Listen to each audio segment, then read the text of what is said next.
And so it is just lovely to see all of your faces on here this morning.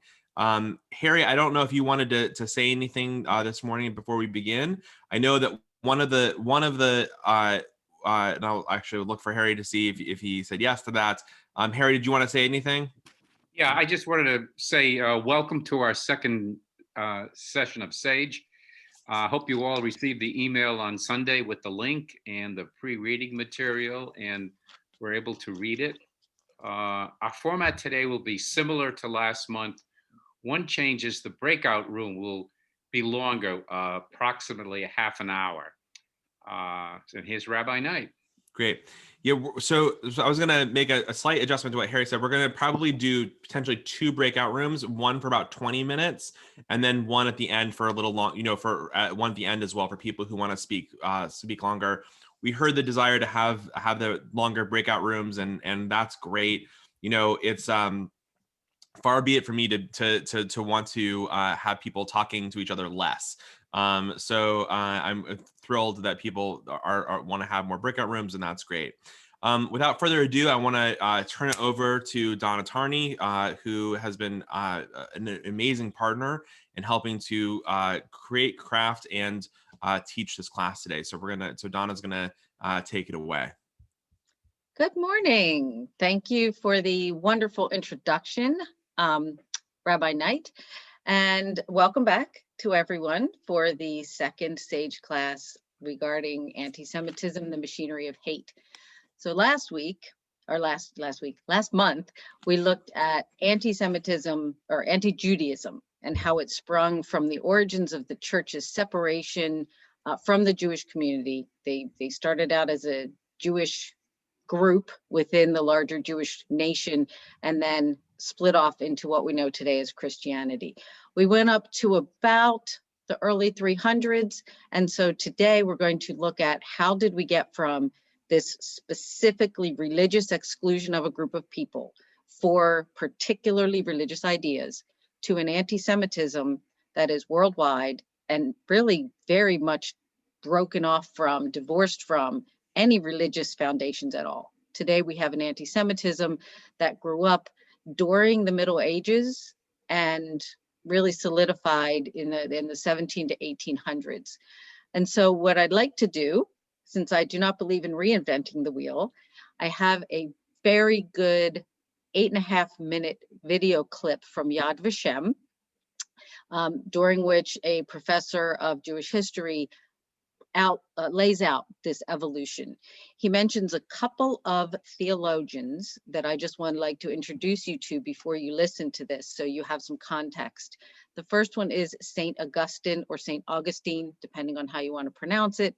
And he was what we call a doctor of the church, which means that his writings, his theology, his ideas shaped the direction of the church in perpetuity. We still refer to St. Augustine today in many theological circles. And he lived from 396 to 430. So he was around during that time when the church had solidified her teachings. He was very instrumental in laying a theological foundation about who the Jewish people were in relationship to the church. So he's the first person whose name you will hear. He influenced everything about the church's theology. The second person is Thomas Aquinas, and he lived from 1225 to 1274. So he came after the Crusades and after the church had really become a political influence in both Eastern and Western Europe in very deep-seated ways. His theology was based on Augustine's, but coming several hundred years after St. Augustine's death and after many things had happened in the world, he had a different view of who the Jews were and who they were supposed to be in the world. And so his ideas gave a twist to Augustine and actually did a lot of damage to the Jewish religious tradition and the Jew as a person in society, both political, economic, just as a player outside of his or her Judaism. So with that little bit of setup, I'm going to share my screen and share with you a wonderful, succinct explanation of this evolution. And here we go. Share. Oh, wait a minute. Have to stop share because I forgot to hit the button that said share sound. Rabbi Knight reminded me of that. There we go. Share sound. Now share. Okay. So just watch and think. And let me make it play. Augustine bequeathed a legacy of ambivalence concerning the Jews to the Christian Middle Ages. Ambivalence perhaps in the classic Freudian sense of love and hate at the same time. The Jews needed to be preserved, but on the other hand, they needed to be subordinated, to be scattered, to be enslaved. They needed to serve the purposes of a properly ordered Christian society by embodying the old biblical legacy that Christianity claimed to have sprung from and to have replaced. Augustine then injected a kind of polemical imperative into Christian attitudes towards Jews and Judaism. Even if there were no Jews across the street, Christians very frequently came to define their own Christian beliefs and identity by negating those of Jews and Judaism. And this helped to preserve a Jewish community in Western medieval Europe for a time. But what happens by the end of the European Middle Ages is that the Jews are successively expelled from most Western European lands. They're expelled from England in 1290, France beginning in 1306, Spain and Sicily in 1492, Portugal in 1497, the Kingdom of Naples, the southern half of Italy in 1541, which means by the end of the European Middle Ages, except for parts of Germany and northern Italy, Western Christian Europe is essentially Judenrein. It is essentially free, pure of Jews, as it were. Well, what happened to Augustine's teaching of slay them not? And Augustine was a theological authority second to none in European Christendom. What happened to allow for that change? We can touch only on a few highlights and mention a few factors that helped precipitate, that contributed towards that downfall of the Jews in Western medieval Europe and their virtual disappearance from Western medieval Europe by the end of the Middle Ages. In 1096, when the Western European Church and its followers set off on the First Crusade to reconquer the Holy Land from the Muslims who then ruled and controlled it, various Jewish communities in Northern Europe, especially in northwestern Germany, were the objects of a wave of pogroms, of serious anti-Jewish violence, in which Jews were offered a choice between conversion to Christianity or death. This was not in keeping with the official mandate of the Crusaders. It was not at all in keeping with the Augustinian teaching of slay them not. But what it does, inasmuch as it is in contrast to those instructions from above, is to awaken European society to the problematic, to the unique status of the Jews. They're here, but yet they exemplify everything that we disagree with. And in times of stress, they can be the objects of violence. So beginning in the 12th century, Jews and Judaism in Western Europe become the subjects of increased, intense scrutiny. And this helps to bring about change that will eventually result in their expulsion and elimination. At the same time, during this period, Western European society is burgeoning, it's flourishing economically. Cities come back onto the scene, urban markets, a middle class, schools, universities, trade and commerce with remote areas as well, with the East. All are on an upsurge. And this, again, prods people to focus on the Jews, who are known as people who are associated with money, with trade, commerce, and money lending.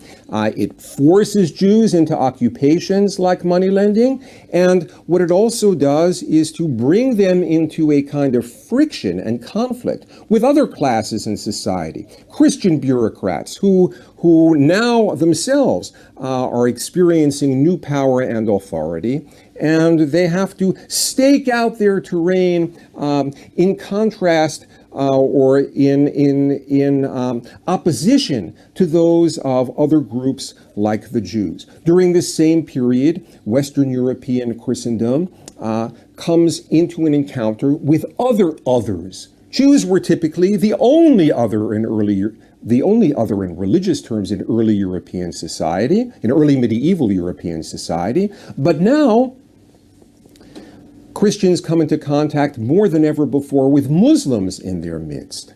They come into contact with Jews, with some pagan groups across the borders, the frontiers of medieval Europe to the north and to the east. And this meeting with others forces them to redefine the status and the mission of the other whom they have known until now, and that is the Jew.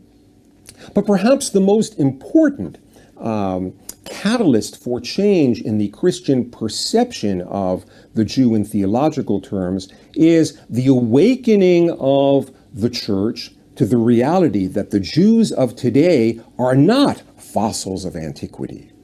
They haven't remained motionless in ancient times the way Augustine imagined them. They're not waiting on that platform in the train station anymore for the Christian train of salvation to arrive. They've, as it were, gone off to a different platform, gotten on a different train. Judaism has evolved. Contemporary Judaism in medieval Europe is Talmudic Judaism. The church always knew Jews had their books like the Talmud, but they never read them before. And beginning in the 12th and 13th centuries, for the first time, Christian theologians, helped by Jewish converts to Christianity, read and scrutinize the Talmud, and they're shocked. Because rabbinic tradition is still alive. Rabbinic tradition is still evolving. Judaism is still flourishing in a cultural sense, where it was supposed to have died and become extinguished. That's what Augustine taught. And the conclusion was that the Jews of today then are, who accept the authority of the Talmud and the rabbis who came after Jesus, are heretics. Not just with regard to Christianity, that they don't believe Christianity. They're heretics with regard to biblical Judaism, because from a Christian point of view, they've replaced the law of Moses with the law of the rabbis. This kind of Jew deliberately, not blindly the way Augustine imagined, deliberately forsook the truth of the Bible. And this Jew went off to create another religion so as not to have to admit the truth in Christianity. And this notion of the Jew as a deliberate unbeliever, a heretic, and Christianity has no patience for heretics in a properly ordered society. The church is at the peak of its power in the 12th and 13th century. It tries to make sure that every group in society has a defined and legitimate role, and it has no room for heretics. So inquisitions are on the rise. It has no room for homosexuals, so only now for the first time the gays come to be persecuted in Western society by Christian authorities. And it has no room for a Jew who does not fit the Augustinian mold. Paradoxically, Augustine and the tradition that he bequeathed to the West knew better what a real Jew is than the Jews themselves. And so the Jew comes to be perceived as a kind of deviant, a heretic, a deliberate unbeliever. And this is expressed in a variety of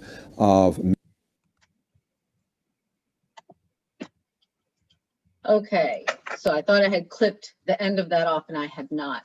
What he continues to show are really, really offensive images of stereotypes of Jews that arose out of this transformation. Somebody has their hand up. I see the name as Sandwolf at Bell South.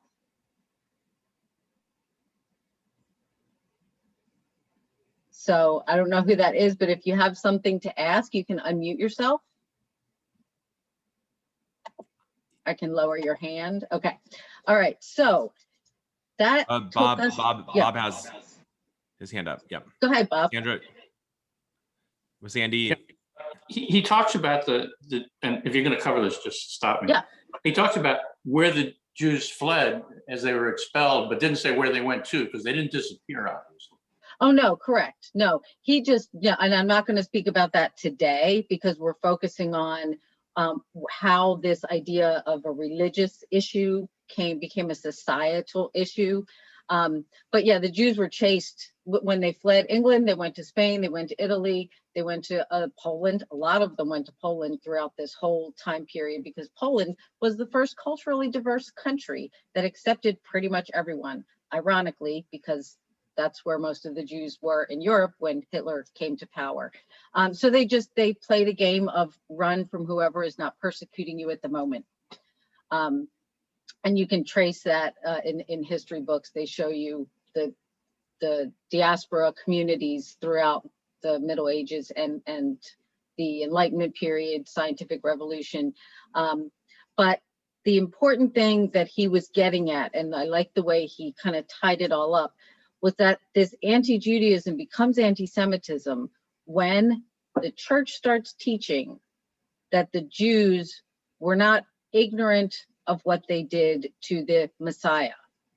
The Jews knew what they did it on purpose, and then they abandoned their own scripture when they started relying on reading, following the rabbinic tradition of the Talmud and the Mishnah.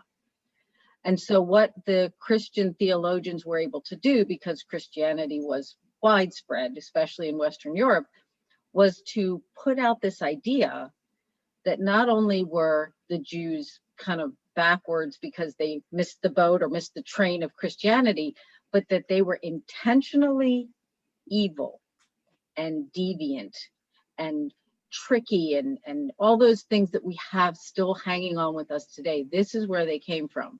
When the Christian theologian Thomas Aquinas went through all of the books he could find and determined in his mind that the Jews were doing this on purpose. They had the intellectual capacity to understand that Christianity was the best way to be, that it was the only way to be, and they intellectually rejected it on purpose, which brought about this whole idea that to be a Jew was not just a religious choice, but it was some sort of inherent wrongness that came from being born of Jewish parents.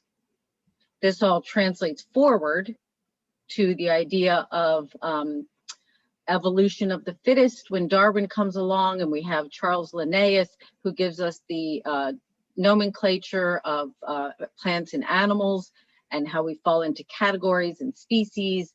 And so when the scientific revolution comes around and the Enlightenment, they take all of these religious ideas that have permeated their way into the economy and society, and they make them scientific.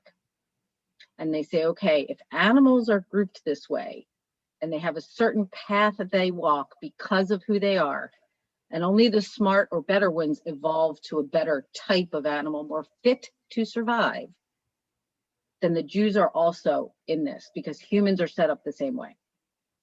And if we look at all of these things that are hanging on, this is why. And this is where the anti-Semitism becomes scientifically proven. Now, along the way, what happens to reinforce this is that Jews are excluded from certain professions by Christians who are setting the laws throughout from 500 going forward. And these professions are agriculture, anything having to do with the creation of useful things. So to be a potter, to be a person who works with the earth, to be a miller, to be animal husbandry, all of those things are considered good professions. They keep you connected with creation. They keep you connected with the earth. They're life-giving, life-sustaining. So the Christians say Jews can't do any of that. Not only can you not own slaves, which a lot of Christians own slaves to work large farms and agricultural holdings, you can't own the land. So Jews are renting, Jews are, buying houses, but they don't own the land on which the house sits. There's all sorts of complexities to keep the Jews separated from this idea of being founded in something good. Christians absolutely will not charge interest, lend to other people with the expectation of getting something back plus a little extra. So they say, okay, Jewish people, you can do that. You can be in that. You can't belong to the Christian guilds. You can make your own guild. We don't care what you do over there, but you can't belong to the societal norm where ethical and moral people belong. Now, the longer that Jewish people are in these other professions, ironically, the more money they make. Because to be a money lender or a financier or a real estate broker, they happen to be lucrative professions. Jewish people also happen to be very literate people, because to convert to Judaism or to be a Jewish man at the time, you have to know how to read. You have to have a very good education. So what happens is the reality that many Jews prosper, especially during times of fast and times of famine and drought. When agriculture fails, when your animals die and you have nothing else, you're in a bad place. If you happen to be in a profession, a trade, you go here and there, you buy and you sell, you borrow. Those things are things that aren't affected by nature and the weather. So we have this idea now that's being self-fulfilled, that Jewish people are horrible, they don't belong in moral society, they have to do these immoral jobs. The immoral jobs happen to be more consistent during times of economic downturn. Oh, look, the Jews are all rich. See, that's because they're bad and they're greedy and they're working with the devil and all these other stereotypes. They're also excluded from society. You have to live in your own neighborhoods, AKA ghettos, or in the Pale of Settlement. So you're away from everybody else. Oh, look, they keep themselves apart. So it's a self-fulfilling prophecy that is set up. So this is how these ideas perpetuate even into today. And we'll look at that a little bit later when we look at how to fight back against this stuff. But right now, we want to send you into your breakout rooms. So, Donna, can I create some clarity? Is that okay? Absolutely. Yep. So what I hear you saying is that what starts off as an anti-Judaism, right, moves into a recognition that the Christian church ultimately believes that Judaism is going to die out because there's a new Christianity, right? Yes. There's Christianity is the New Testament. There's a new religion in town, and those Christians don't understand how Jews ultimately evolve, yeah, right, and are actually thriving and living in medieval Europe. And what ends up happening and what ends up emerging is an anti-Semitism that becomes really a religious anti-Semitism. First off, a religious anti-Semitism. Yeah. That is connected to if those Jews were to convert to Christianity, then they'd be Christians and not Jews, and that would be okay. Yeah. Right.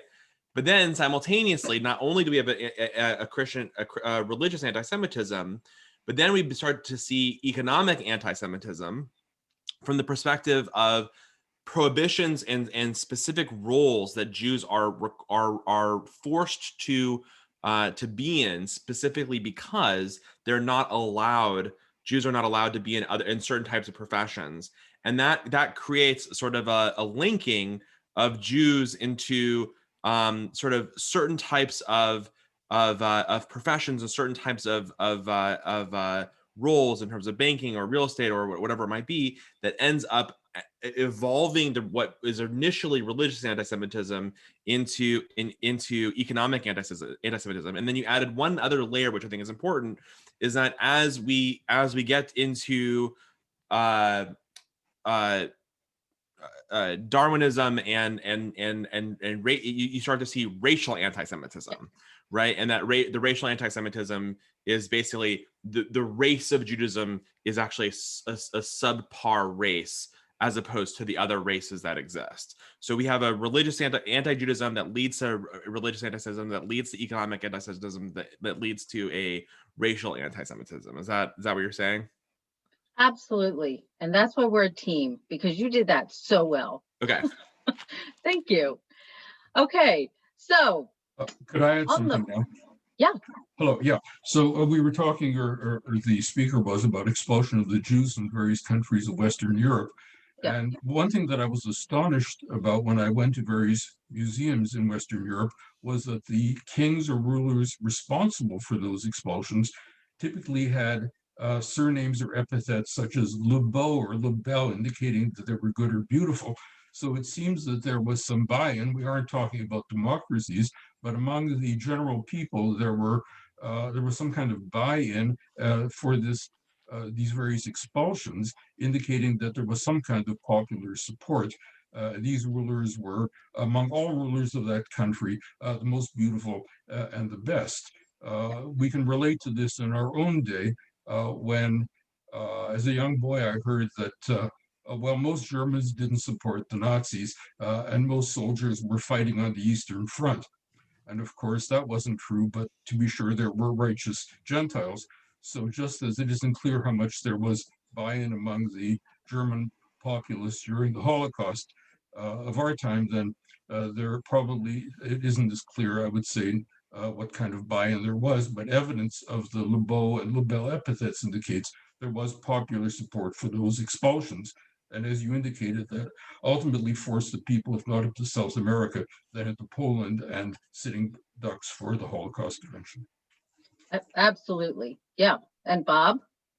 Yeah, and I think one of the reasons that it was so popular was whenever the Jews were expelled, there was a program, maybe not down to the level of every person, but in the villages, certainly most people, they took over the Jewish property. They took over the economics of the Jews, so that there was a financial aspect to the general population being rewarded for this attitude.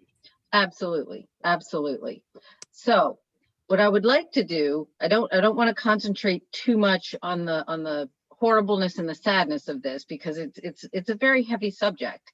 So this week, Rabbi Knight has chosen some verses for you to look at that show what was actually happening in terms of Jews and trades and guilds and the community that was necessary, and the community that these people had while they were being expelled from the rest of society, economically or socially or physically in many countries. So in case you do not have the documents with you, I put a link in the chat box. Before you go to your breakout rooms, you can click on the link and that'll bring that up on your computer. I shared it on Google, but you should be able to just access it to view it. But if you have your documents with you, that's what you'll use in the breakout rooms. And we're going to send you away. Someone's going to send you away for about 20 minutes. And that will give us about 10 minutes at the end to discuss what you discussed. So there's some questions on your papers, and we'll see you back here in 20 minutes. Thank you, Natalie, for breaking this up. On you, even if I can't see your face on my screen. And to raise your hand, you can use it says reactions, and you can go to reactions, or actually by your own name, you can raise your hand. So go for it.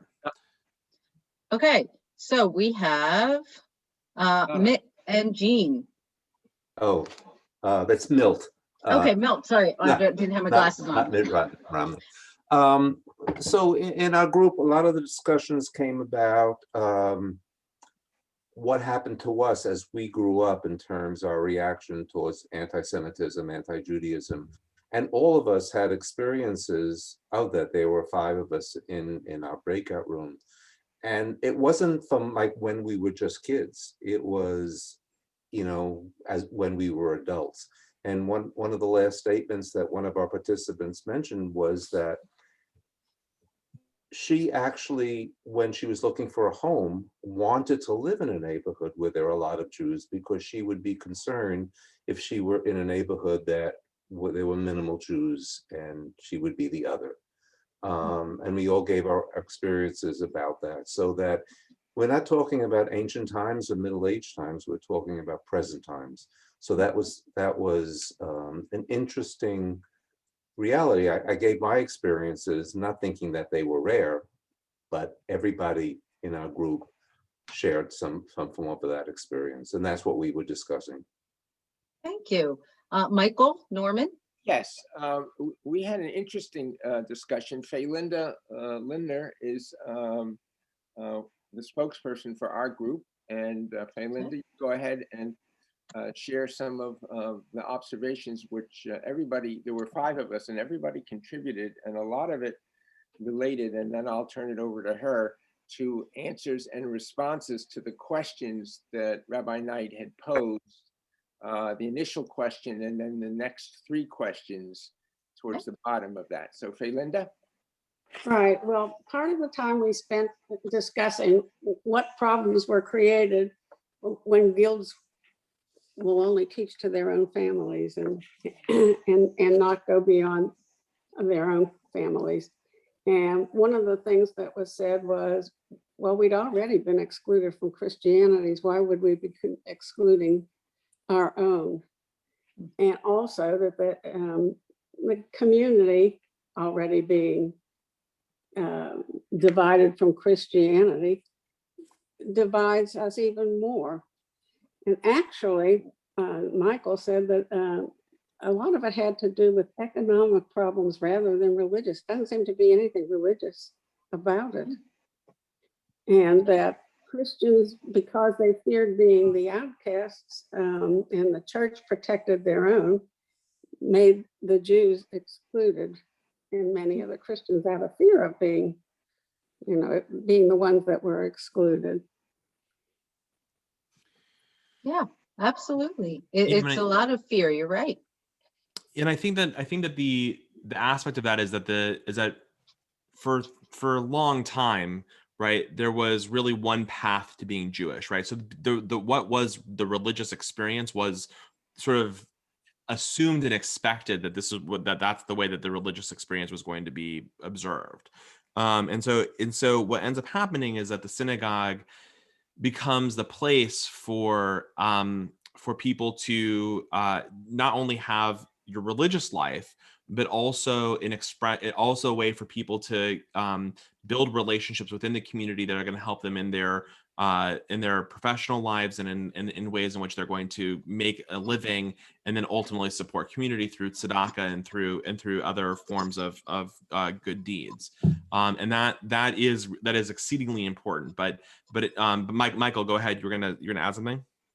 Yeah, I just wanted to add that to augment or supplement what Faylinda said, we also focused on the last questions 2 and 3 at the bottom about what resonates with you in family history. Several of us came from Shmata families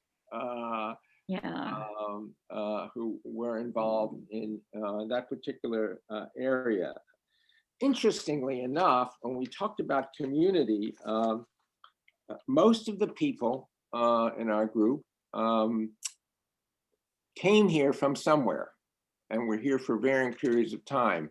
Spouses, jobs, I think there were family issues, etc. Several of them became part of the Temple of Bethel community. Several of them had a combination of sort of cobbling together neighbors, volunteer activities that created for them their own Jewish community within the larger Jewish community. So I wanted to share those 2 thoughts and comments. And then I think somebody said, maybe Faylinda already said it, that one of the concerns among church leaders that caused them to fend off the Jews is that there were members of the Christian community who were worried or fearful that their place in heaven or what would happen to them after their time on earth ended would be compromised if they embraced the Jews. That was a fascinating observation, and I think a very perceptive one. I'm done. Thank you. Janice and Joel have their hand up. Yes, our group had a great discussion, and let's hope I can remember it now, but my mind tends to go. But we discussed the effect that the money lending had on the people once the Jews were expelled from their country. And it was discussed that we don't really know the answer, but since a lot of nobility owed money to the Jews, and that was part of the reason they wanted them expelled, then the Christian people profited from not only not having to repay the debt, but also from confiscating the belongings and land or whatever the Jews had that they had to leave behind. And we also discussed the fact that literacy had in the persecution of the Jews, the fact that most Christians were kept illiterate. Only the priests were allowed to read the religious materials, and the common man was not allowed to read. They learned the Bible stories through mosaics and stained glass windows and tapestries and etc.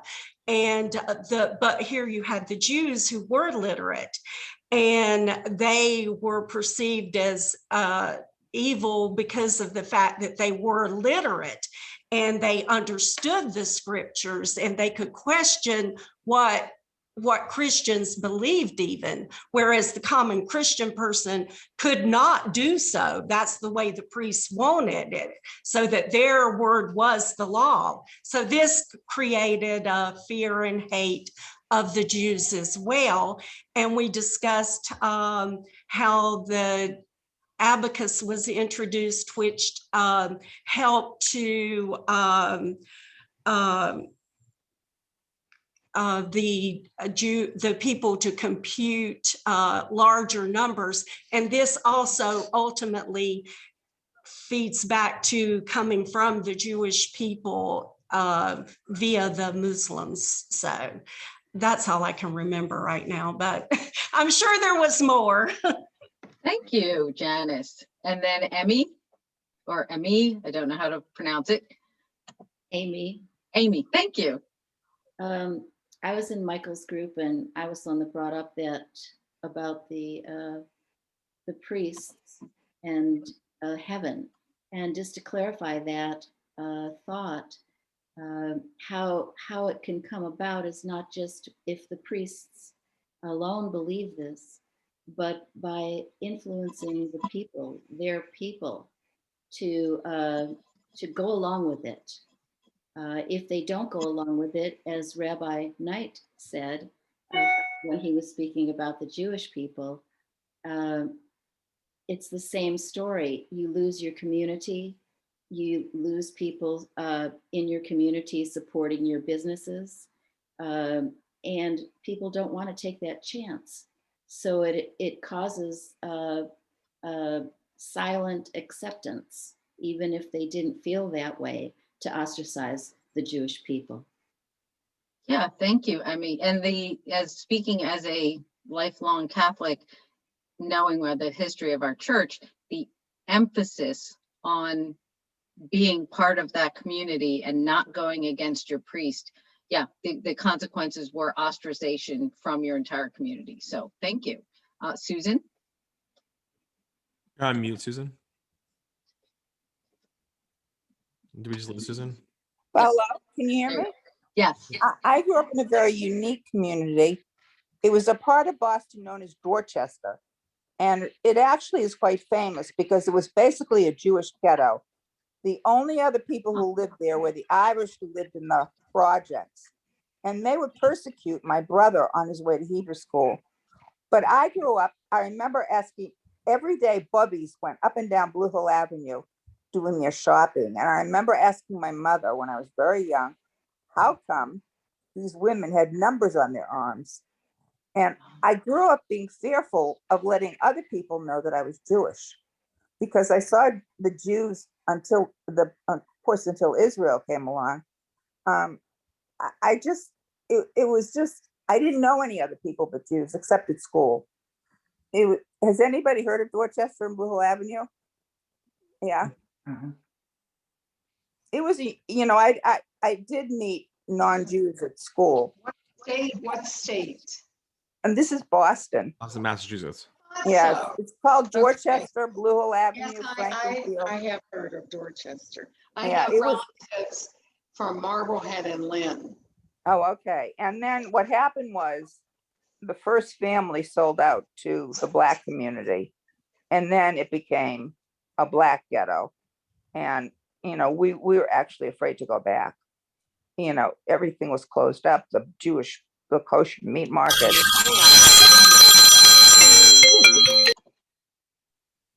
Okay. Okay, I'm through. Okay, thank you, Susan. Absolutely. Bob? Yeah, I mean, we discussed a lot of things, but I think just some of which parallel what you talked about, and a lot of it was a discussion about how the guilds represented a natural tendency for affinity. And Sarah pointed out towards the end about how Chavruta is an extension of that.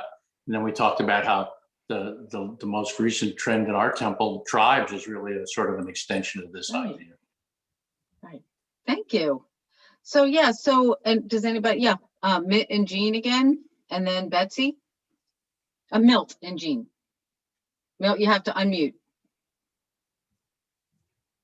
Talking In about me? recent times, There we go. in the in one of the comparative religion sessions, I think it was a few years ago, maybe around 4 years ago, I don't remember what the subject was, but the area that we were talking about was the path to heaven.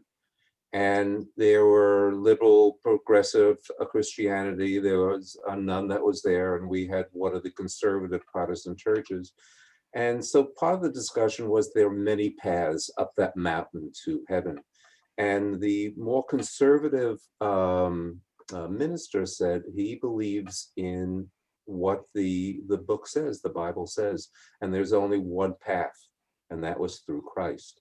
Right. And it was kind of shocking to hear that, and then I remember that my son a number of years ago married a Christian woman, and they had children. At some point of time, I think when the children were 5, 6, 7, 8, 9, whatever, that they made the decision to raise the children Jewish.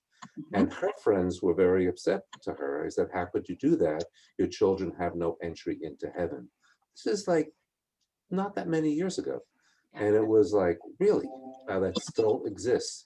So that was always the amazement, even now, in this time, through the teachings, now, not years ago, that this is what's taught now. Well, I think, and I know Nadine, let me just interject something really quickly, and then Nadine, absolutely. I mean, Mill, I think that one of the things that's important about what you just said is that when it comes to the idea of what is anti-Judaism, that is then again a religious anti-Semitism that turns into an economic anti-Semitism that also is a racial anti-Semitism, right? The connections and the through line between all of them shows up in so many different places in society today, right?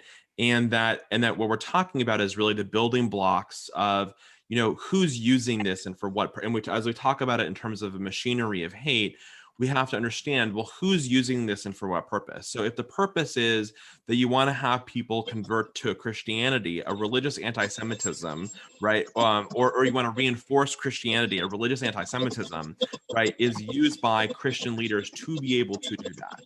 If your purpose is that you want to exclude Jews from or from an economic system or to create political power, right, you might use an economic anti-Semitism, right, to be able to do that. If you are trying to create a nationalist perspective that a white nationalism is under threat, right, you might use a nationalistic racial anti-Semitism, the tools of that, to be able to further your perspective, right? And I think that what we see is that all the through line here is that all of these different forms of anti-Semitism, to Milt's point, are showing up regularly in the modern era, but they develop because of that, of what we've been talking about, of the role of the church, of the economic anti-Semitism, of the racial anti-Semitism that sort of emerges through time, and all of that is actually prevalent and still at play today. Nadine, I know you. I shut in between. I went in That's between. okay. So sorry to interrupt. Yeah. No, that's okay. Actually, what I was going to say is very similar to what you just said, Rabbi. One thing we discussed in our group, because we took a historical perspective, as Janice was talking about in our group, leaning heavily on Donna's lecture and on the film. And one thing that we did say was that through scapegoating of the Jews, the church was very, very easily able to consolidate their power. And the excesses of the church were actually ignored because the Jews were scapegoated. And it gave them an existential power over the populace, especially since it was a relatively ignorant populace at the time in terms of literacy. Exactly. And what happens is when you set up a group of people to be your financial backbone, whenever finances go wrong, whenever the economy takes a downturn, whenever some other iteration of failure raises its head, you have someone to scapegoat. You have a convenient person or group of people to blame. And unfortunately, historically, we've just looked at the time period during which this scapegoating really took on its persistent form that has never left us. It is not hard. Somebody just said this is happening now with COVID. Absolutely.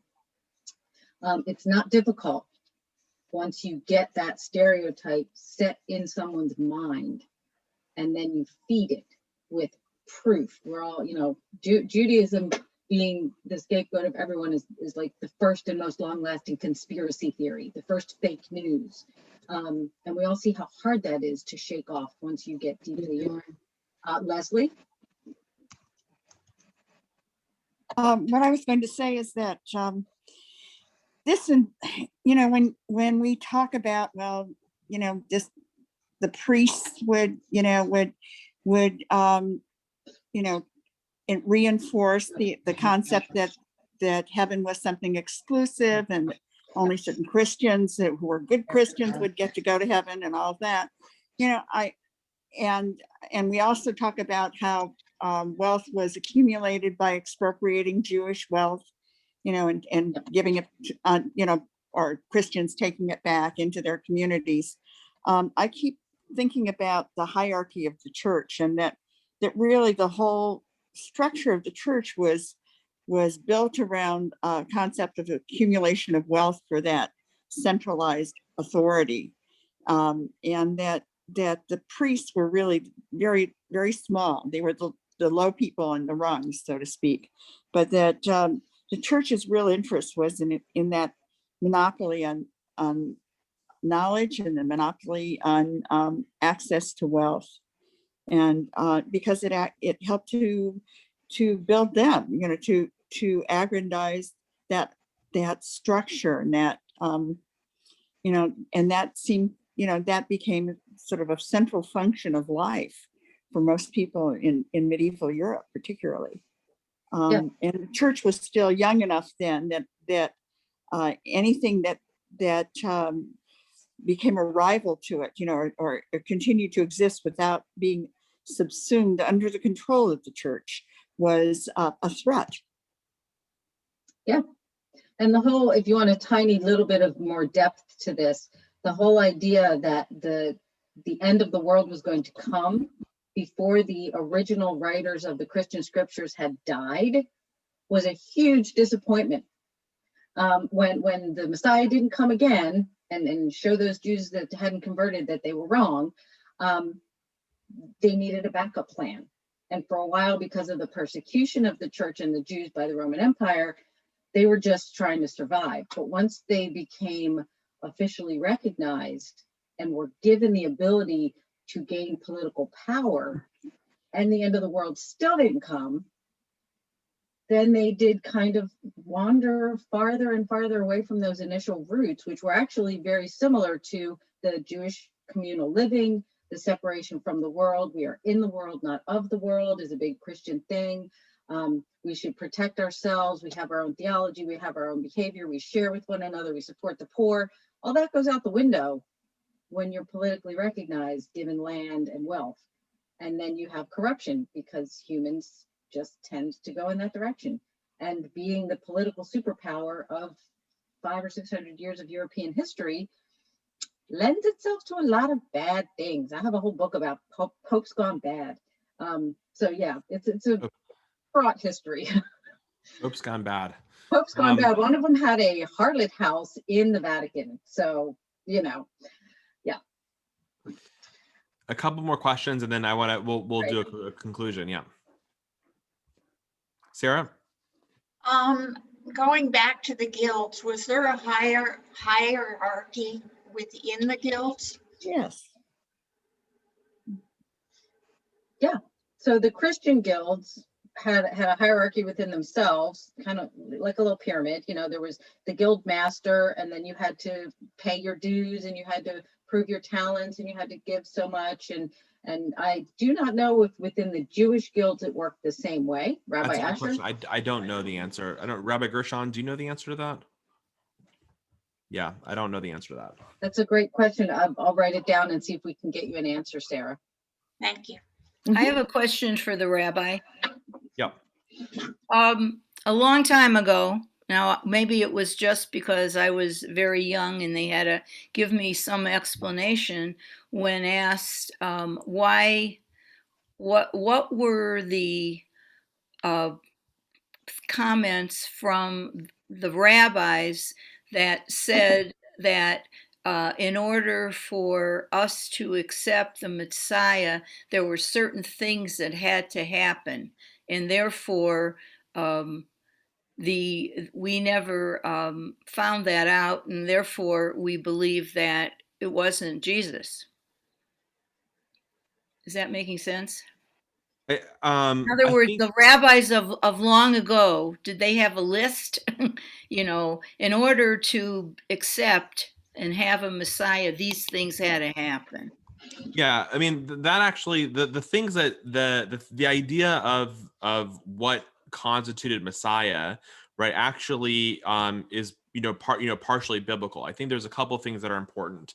One is that Christianity was but one messianic movement that existed within Judaism, right at the time, right? The sort of idea of a messianic movement is one whose role was to sort of restore Judaism and the Jewish people, to observe all of the 613 commandments, and to bring back the Holy Temple. There are messianic movements today within Judaism that are all about that sort of restoration of the Holy Temple and what's going to actually exist. Some of the sort of qualifications for the Messiah, right, exists both within the writings of the prophets, but so having come from the house of David, having some creating a thousand sort of a thousand year a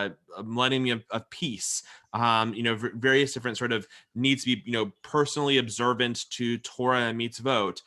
There's a lot of sort of requirements of what constitutes and what is. I'm sorry, my puppy is now attacking me, and by attacking I mean wanting to play. So lots of just sort of various different requirements for what constitutes a Messiah, and generally speaking, Jesus doesn't constitute any of that. It's not special that one person is returned back to life and is resurrected. It'd be quite something if every righteous individual was resurrected. That would be the sign of the Messiah, if that makes sense. So there's various different sort of qualifications for what makes a Messiah and what are the signs that the Messiah has actually come, that Jews do not believe that Jesus met, and that definitely is, that's definitely part of it. And the irony of that is, and I see Dick and Janice, Christians that I know today, when given that rationale why people don't believe Jesus is the Messiah, they tell me, well, the Jews are reading their scriptures wrong. So there's this whole idea, the supersessionism we talked about last week or last month, the whole idea that many Christians believe Jews just they don't get it still. Dick and Janice? I've had several people here try to convert me, and I tell them, we can be friends if you don't do this. And I have friends, several friends here who are not Christian, but some of the, who are Christian, I'm sorry. Some of the people who were very ardent Christians just felt they couldn't give up, and I had to cut off friendships. But I wanted to say, Dick and I traveled, he was on business, to Antwerp, Belgium, a little over 20 years ago. And we stayed in the Diamond District because I needed a swimming pool, and we had a hotel there with this magnificent pool. And we observed the Hasidic Jews in the trade. It's on Pelican Strasse. And we were also, they were definitely evolved from what you're talking about. And we're talking just a little over 20 years ago. And they had separate schools, the state supported religious schools, as did the state support Christian schools. We went to dinner with someone he was working with. You could cut they didn't know we were Jewish, the anti-Semitism with a knife. They have no trust for the Jews. Their black clothing, the beards, they're very religious, Hasidic Jews. And we were in some of the shops, and they were buying some Judaica, very fine people, and in some of the diamond shops, but they're really isolated. That was part of one country at one time when Holland split, and the architecture's the same and everything, but the societies are vastly different. It was very fascinating. Thank you, Jan. We have a couple more questions, and we have to wrap up. Amy? Yeah, Phalinda, Winnie, and then David. I know David Dobbs, and then Amy. Yeah. So Phalinda, you're on mute. Sorry. It occurs to me that there is, it should be considered a piece of exclusion and denigration that those in the church who were not educated or literate were told that the Jews were the killers of Christ. And that permeated almost to today. Oh, yeah. Yep. It's a terrible sin against the people who have propagated that. That's terrible. I agree. Yep. Great. Winnie? Are we going to spend more time on supersessionism? It seems to me that given what we heard today, that becomes really important in that movement from religious to anti-Semitism, because it seems to me that that's the move from the idea of Augustine or Augustine to Thomas Aquinas. Mm-hmm. And it seems to me that really becomes critical. Or what? Yep. We'll revisit that again when we look at white supremacy, because it's that idea is part and parcel of the white supremacist movement, and it has its roots in the supersessionism of Christianity. Yeah. And I think the other thing is the whole thing with Darwin. I've spent a great deal of time studying Darwin and his successors, and it seems to me that it really is misinterpretation of what Darwin said. But are we going to spend time in that area too? Oh yeah, we'll do that next month, because that's the month we look at where Hitler got his ideas, and a lot of that came from the racism that grew out of, and it definitely a twisting of Darwin's observations. Yes, it's far from what Darwin really said. Yeah. Yeah. Okay. David? I'll look forward to that. Yes, I have a question for the rabbi, possibly also Donna. We talked earlier about how to recognize the real Messiah. I have a question about how to recognize the Messianic age. I had always heard that there was one criterion that was used by the Jews after the time of Jesus to reject him as Messiah, and that is that perfect felicity did not arise within at most one generation. Is that simply a Bobomisa, or was there a biblical or other source, biblical or source among rabbis, to suggest that that one criterion would herald the Messianic age?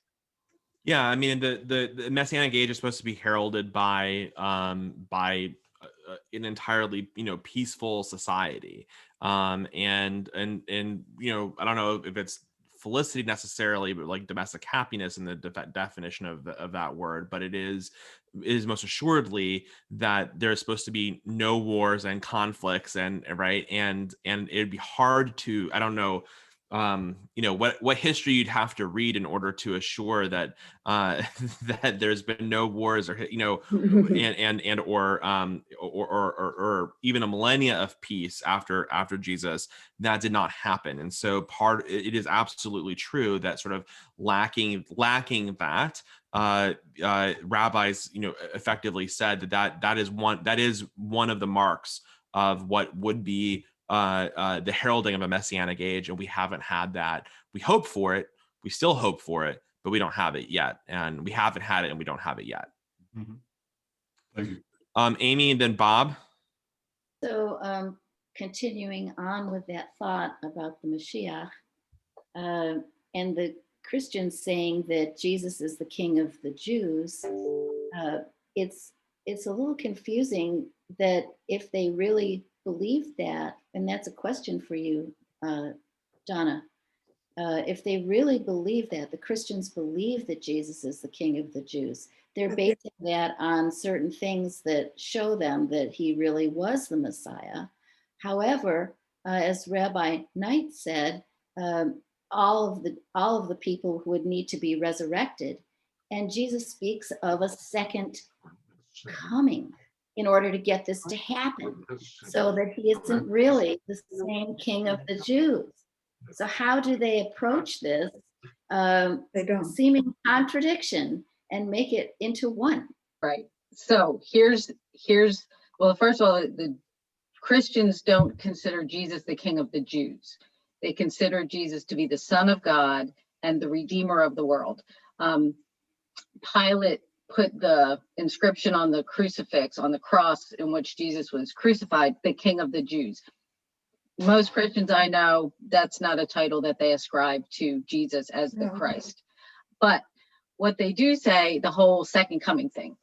So the first Christian iteration was Jesus has gone back to heaven for a time, and he left his spirit with us. And that is the spirit that David was speaking of. That's the spirit that's going to redeem the world until Jesus comes again in all his glory, at which point every knee on earth shall bow and recognize him as Messiah, because that's the moment when he's going to usher in the 1,000 years of peace and all the things that are have been talked about by Rabbi Asher and all the other rabbis throughout history. We are very good as human beings at holding two conflicting ideas in our brains at the same time. It's just the way we roll. So if you're a Christian and you're raised with all of this iteration and all of this dogma and all of this tradition, and then somebody comes at you with, well, he doesn't fulfill all these prophecies in what we consider, the Old Testament, the Hebrew scriptures, you just say, well, the kingdom is at hand. The kingdom of God is at hand. The kingdom of God is different than what they envisioned. Jesus kind of like turned the tables a little bit and flipped it on its head, but it's still here. We just are working until he brings it to perfection. Double speak. It's double speak. We do it all the time. When I first learned that, I thought, okay, so our second coming is really going to be the Jews' first coming, because Jesus didn't fulfill all the messianic requirements of the Jewish people. And I'm just going to live in that reality because I like my religious tradition. I mean, that's before I learned about all the anti-Judaism stuff, but Isn't one of the conditions to have Israel, that he will come if Israel exists? Oh no, that's a whole other conversation. That's a different topic. But it for every- goes, wait. It goes to the point of anti-Semitism, that the Jewish people should come on board. Right. If they And- were right, they should come on board. And because they aren't coming on board, we're going to hate them. But guess what? The Messiah didn't come yet. Right. Right. And I think- So that's a whole, and just like all Jews can't be lumped into one pot, all Christians can't be lumped into one pot. lumped into one pot. There's plenty of Christians that recognize Judaism for what it is, are not anti-Semitic, Right. and promote, Jewish causes. So, but I do think that it is important that some of the religious anti-Semitism that developed in the middle in medieval times, right, was the perspective of that was if they convert, and when they convert, they're Christian. They're no longer like, this wasn't a racial form of anti-Semitism. It was truly a religious form, except Jesus, and which is why Torquemada, right, of the Catholic Church, they were interested actually in people converting to Judaism, and that conversion to Judaism was the aim of so many of the Catholic Church's aims at that time period. I want to just recognize that sort of that we were going to end at 12:15. We're now at 12:30. In the chat box I put in a Bob. I'm sorry. Is that okay? Okay, great. So in the chat box I did put a book for those who are interested. I find it to be a really, really great book. The book is called Zealot, and it is a book about Jesus for those who are actually interested in reading more about him. I find an interesting book. With that, next time, as Donna has sort of indicated, we're going to talk about how the aspects of Darwinism and that leads to anti-Semitism that is truly a racial anti-Semitism, and the beginnings and also the white sort of nationalism that begins connected to all of that. So we'll continue with that. Thank you everyone for being here today, and just lovely to see all your faces. Is there any way we Thank you, can listen to Rabbi. this again? Yes, it's been recorded, and it's being recorded right now, and we can get it out to the committee, or we can send the recording out. Yeah. Fantastic. Thank you. Great. Thank you, everyone. Thank you. Right.